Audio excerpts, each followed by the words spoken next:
Greetings, metalheads. Welcome to another edition of the Friday 13th YouTube channel. Today, I've got a fantastic interview for you. This is with Ray Alder from Fates Warning. Now, Ray and Jim Matheos from Fates Warning are about to release a new project called North Sea Echoes, and they're releasing their debut album for Metal Blade Records. This is called A Really Good Terrible Thing. It's going to be released on the 23rd of February. So please check it out, metalheads. Enjoy this interview. I'd like to thank Ray for this interview, one of my favourite singers of all time. I'd also like to thank Andy at Metal Blade. So, metalheads, please share social media. And thanks for watching. Take care. Well, I'm good. I'm glad you're okay, my friend, because last time we spoke, he was very ill last year. He was pretty ill. Yeah, happens. Yeah, Happens. so Happy New Year, by the way, my friend. It's good talking to you again.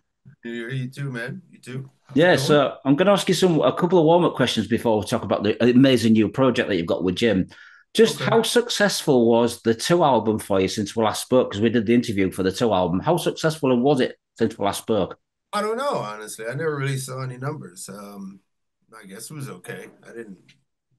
I honestly don't know, man. I never really asked. It's been was it June, July, June, July, October, November, January, February, 8 months ago. Yeah. Wow. I don't So know. I really don't know. I should probably ask for some statements, I guess. yeah, you should. I mean, you must have done plenty of interviews for that album. Yeah, I did a lot.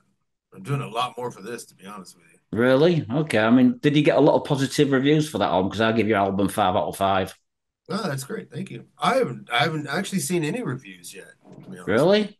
Yeah. I've just been doing interviews. I haven't seen one Check review. check your Facebook page, your blabbermouth, because I usually send you a post on there. Do you actually go Oh, on that really? much? Do you I actually go on never it look much? I never look at Facebook, man. I never look at that anymore. I don't know why. I kind of stopped. I just look at Twitter and read the news. Bullshit. Okay.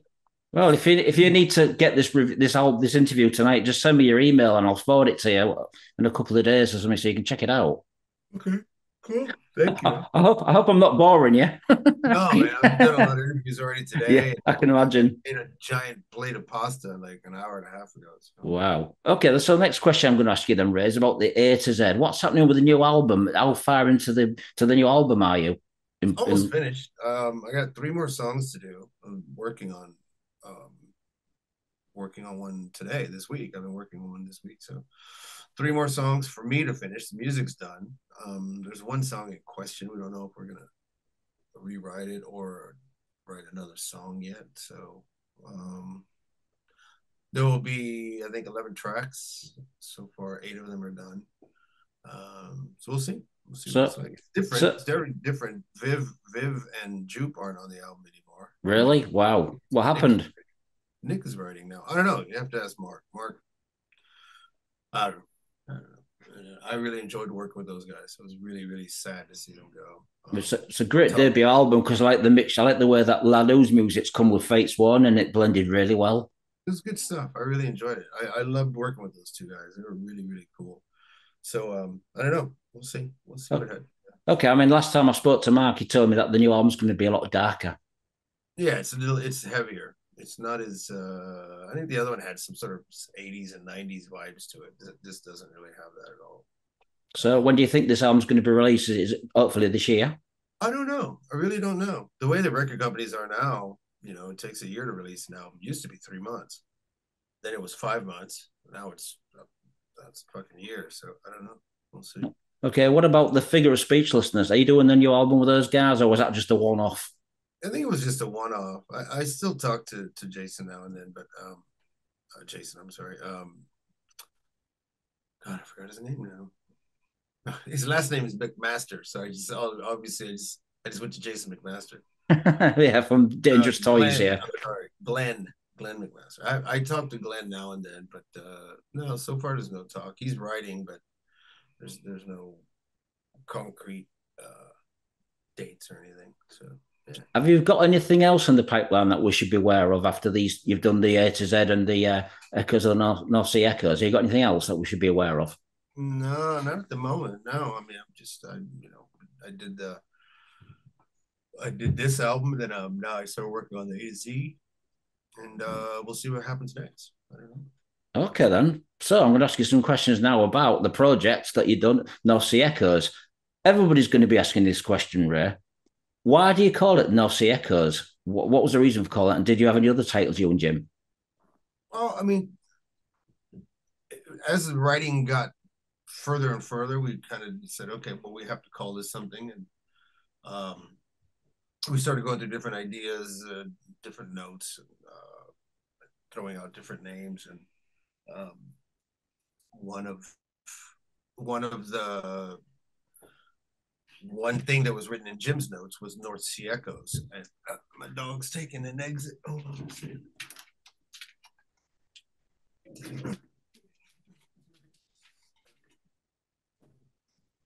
Um, Interesting thing that Jim and I both have this thing where if we hear something interesting or see something interesting word wise, we'll write it down. So in my phone, I have tons of notes of things I find interesting. Maybe I'll use for a song title or a lyric or something.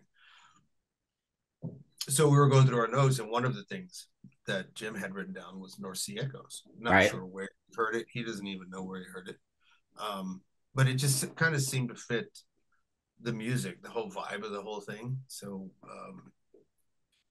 we went with that. It just kind of made sense. Sort of mysterious and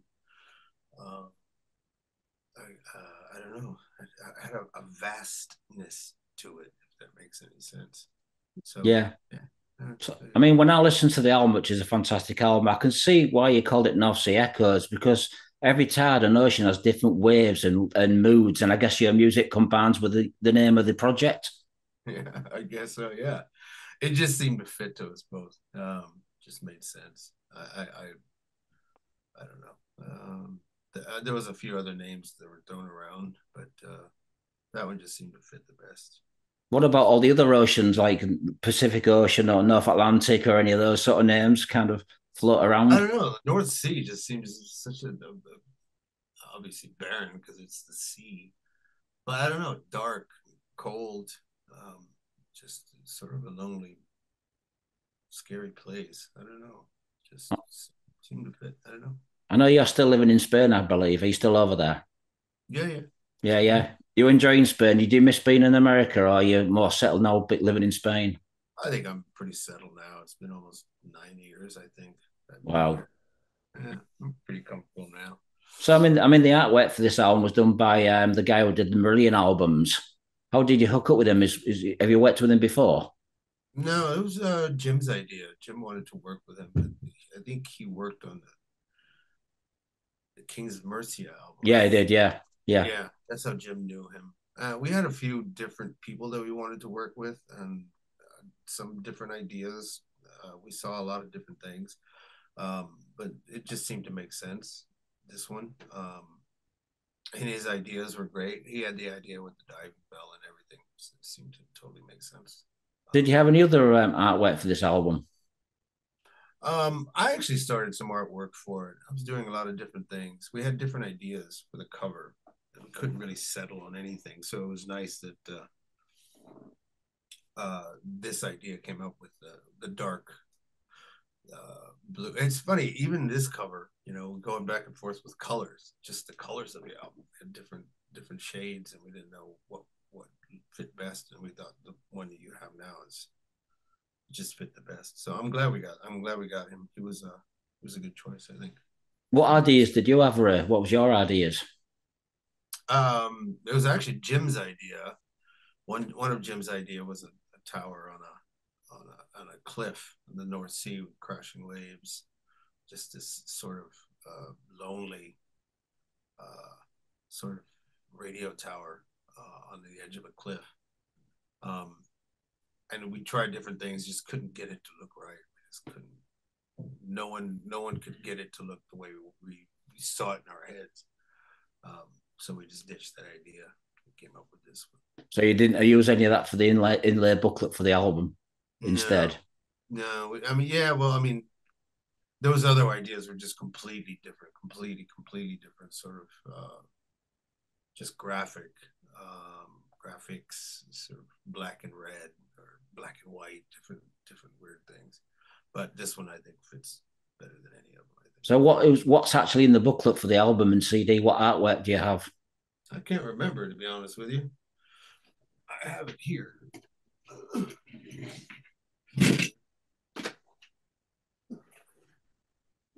I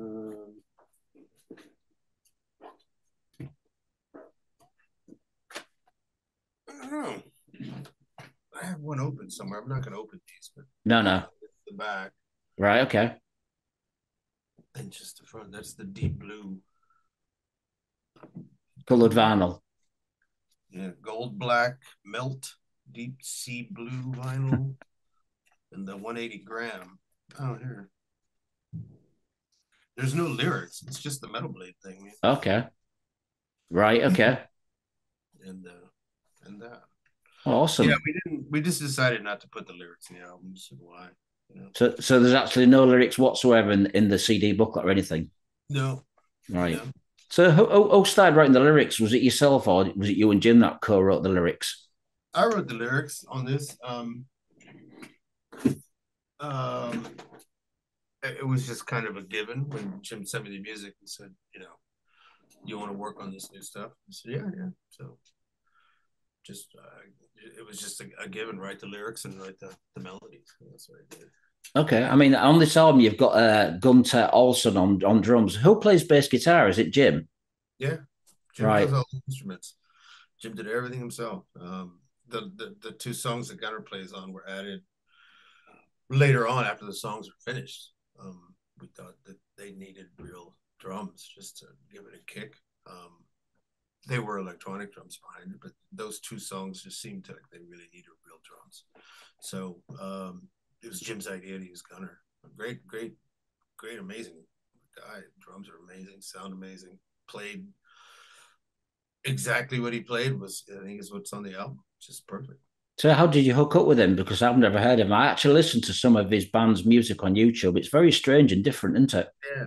Well, Pucifer, Jim and I both love Pucifer, so um, it was Jim's idea to use him. I don't know if Jim actually knew him already, or I don't know how he hooked up with him. To be honest with you, but he it was his idea, so he contacted him. He got a hold of him, and yeah, the rest is history.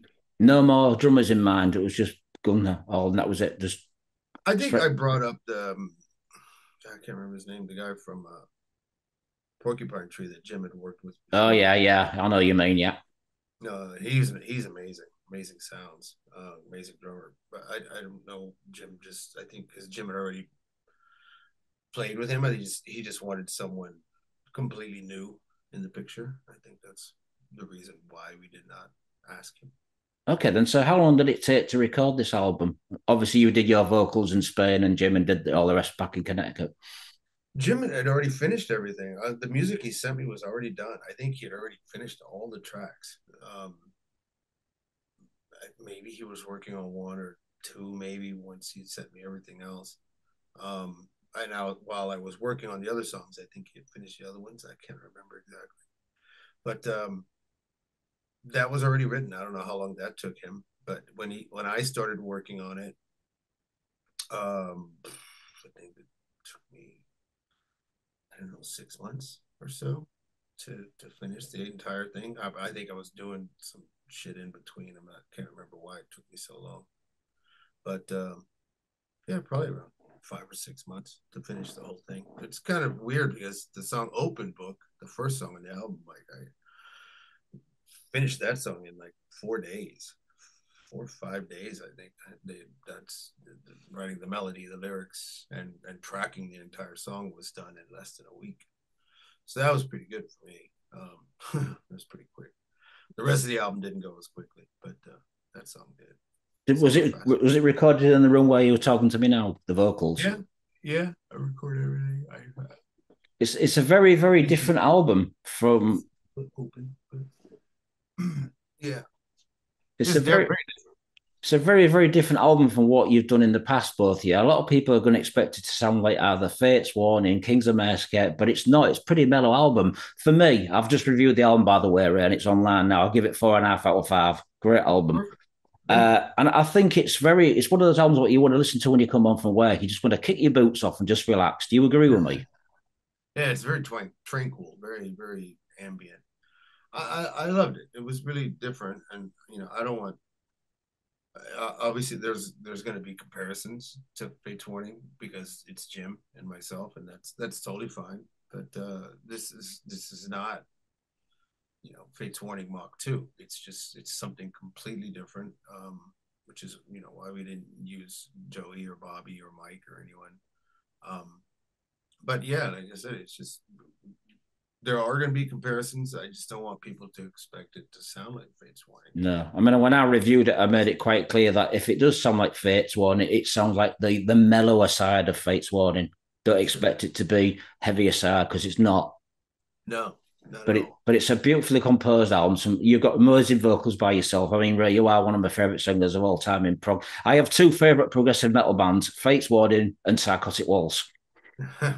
Cool. They're like my two. I mean, I go to you guys like back in the 80s, mate. Spectre Within was the first album. And we've met a few times, brother. So, we know each other. It's just like, every time I see you, I always say you're a fucking amazing singer, as you know. Hey, thanks. So, but I mean, what's your favourite songs from this new album, or the debut album? What's your favourites? I don't have favorites. I have some that stand out. I think the, there's the song "The Mission," which is the more upbeat of all of them. That one was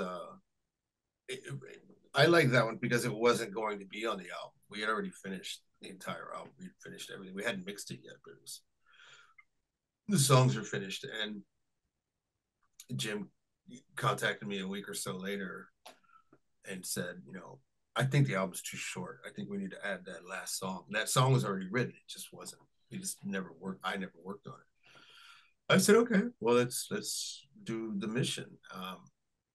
Or whatever song it was, song 11, or I don't remember, 10, I don't know. And I started working on it. And the one reason we didn't include it is because it was so upbeat, it just kind of didn't fit.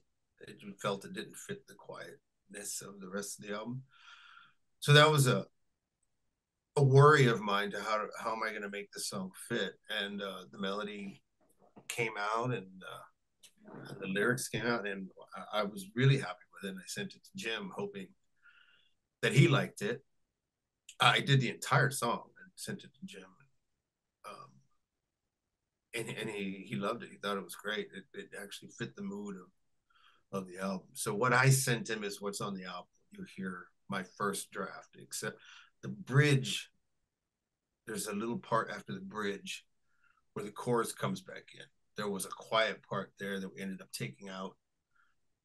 That I sang over that just didn't seem to fit, so we took that out. But everything else you hear on the album is what I sent to Jim. My first. Congratulations on the album. I mean, it is a very tranquil album. It's very different. Was it difficult to write this? You call yourself North Sea Echoes. Was it difficult to write the music, thinking of the title of the artist, the project? No, everything else was the more difficult part. The artwork, the titles, the name of the album, things like that.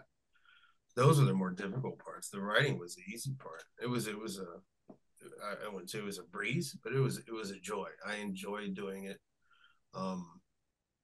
Yeah, I mean, I don't have to yell and scream like I normally do with Fate's Warning. I mean, it wasn't easy, but it wasn't difficult. It wasn't like I was banging my head against the wall trying to think of things. But it was really cool.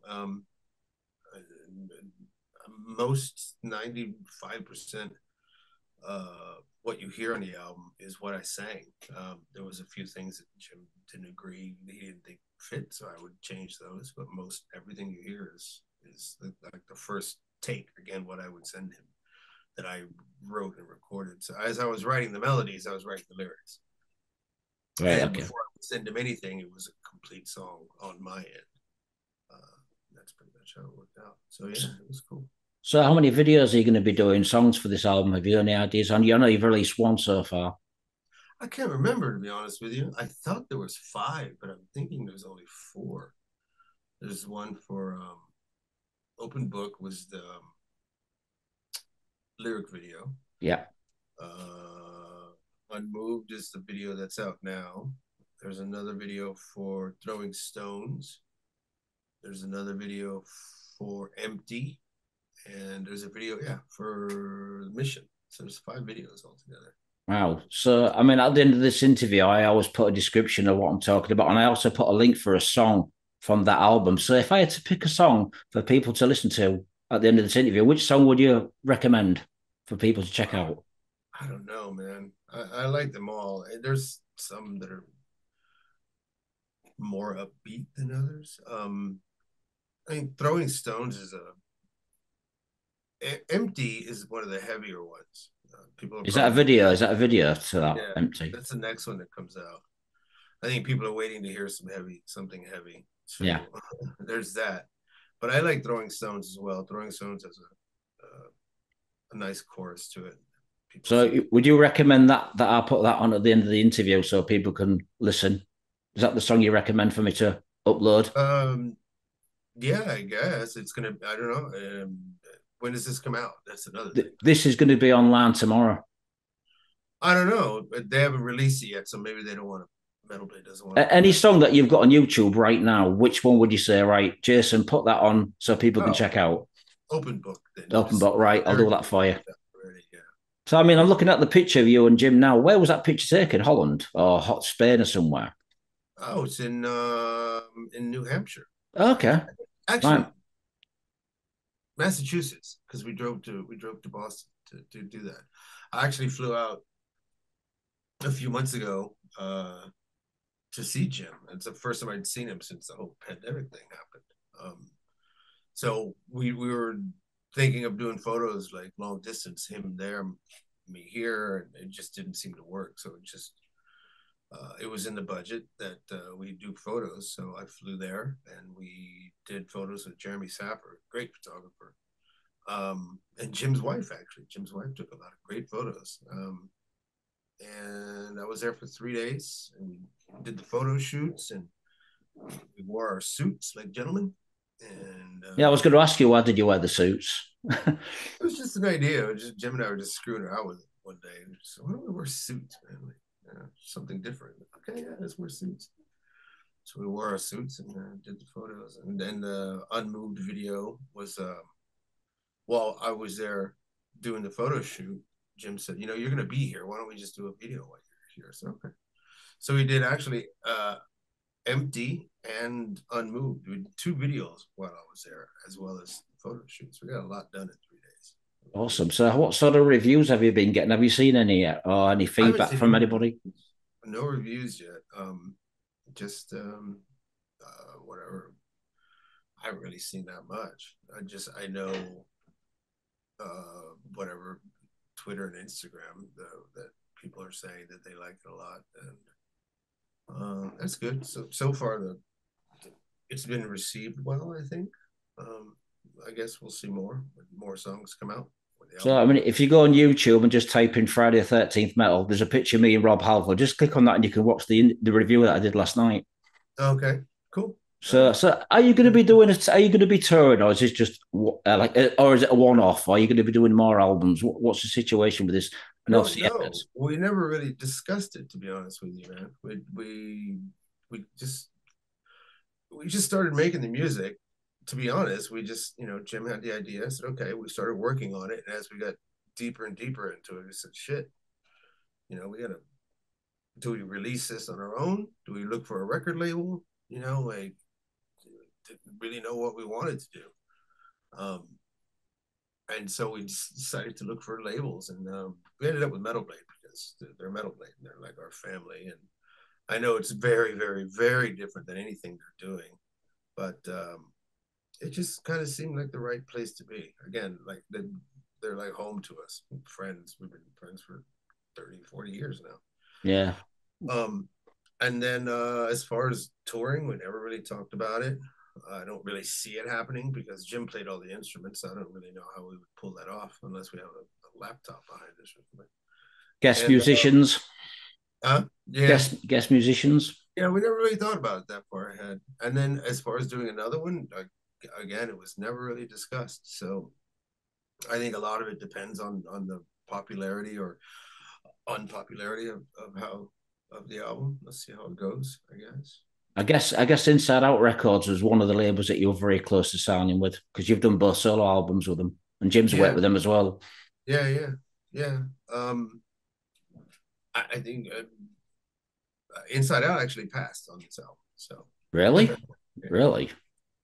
Because they've got some pretty mellow stuff. I'm surprised they didn't take it up. Yeah, I think their roster is pretty full at this time. So I don't know. I forget the reasoning. But Okay. Well, I'd like to thank you for doing this interview, Ray. I wish you all the best for this year. Do you have anything to say to the people watching this on YouTube? No, I hope people don't, go in expecting Fates Warning Mach 2 because it has nothing to do with Fates Warning other than it's Jim and myself, So that's pretty much it. I hope people enjoy it for what it is. It's just, very ambient, atmospheric music. Brilliant. Well, have a nice evening, Ray. Keep in touch, my friend. I hope we meet again one day soon. Brilliant, Ray. Keep in touch, my friend. God bless you. You're one of my favourite singers. And if you need me for anything, just holler, man. I'm there for you, brother. All right. Thank you, man. Have a nice evening. Take Thanks, care. Ray. And you, brother. See ya.